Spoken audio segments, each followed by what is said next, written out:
Hey everybody, Michelle here and welcome back to Chic on the Cheap, the show where I teach you how to take cheap finds and turn them into great stuff. I'm really excited about today's show.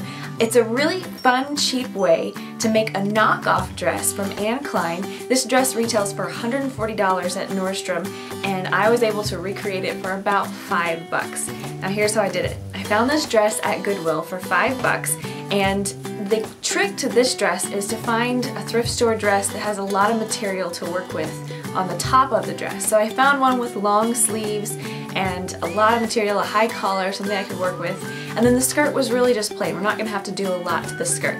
So if you can find a dress that's similar to this is a pretty easy tutorial on how to make a knockoff dress that will look good and save a lot of money. I think the keys here are, like I said, to find a dress with a lot of fabric and also find a dress that has a great color that really pops. So for this tutorial today, I have my sister helping me. She's the model and I can't wait to show you how I did it. So check it out. So here's the before. This is the Anne Klein dress that we'll be copying, and the main thing we're going to copy about this dress is the streamlined look and the pleated collar. Now here's our before. This is the dress that I found at Goodwill that we're working with, and like I said, it has a high collar, long sleeves. The trick to this dress is we're going to turn it around and make the back the front. Here's what the after will look like. A great knockoff of the Anne Klein dress, a pleated collar, and really it's not that hard to do. So here's how we did it. First, I took the dress and laid it out flat with the front side of the dress facing down because, like I said, we're turning the back of the dress into the front of the dress. I took my scissors and cut out the new scoop neck for the dress. It should look something like this. It doesn't matter if it's perfect because we're going to add the pleats in next. I also wanted to shorten the sleeves. I couldn't make them cap sleeves off of this dress just because of the way that it was made, so I just turned them into short sleeves. I cut one sleeve, folded the dress over, and then used that to measure my second sleeve cut. And here's what the top of your dress looks like. Don't worry about the back, we're just worrying about the front. So now I needed to add in a finished hem to both the collar and the sleeves, and the way that I did that was to add a rolled hem on it.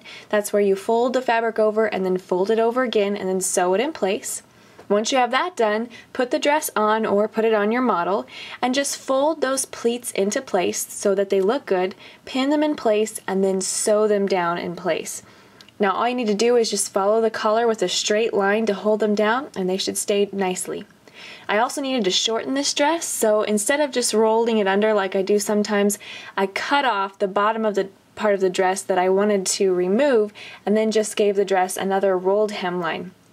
Now for the back of the dress, all I did was add a few buttons on the lapel and then pin that lapel over to close the back of the dress, and then it really worked fine. You just had to put the dress on backwards and there you go. So once I added the hem in, this dress was complete. Here's a look at the before and after. As you can see, quite a change and not bad for $5 for a knockoff of a $140 dress.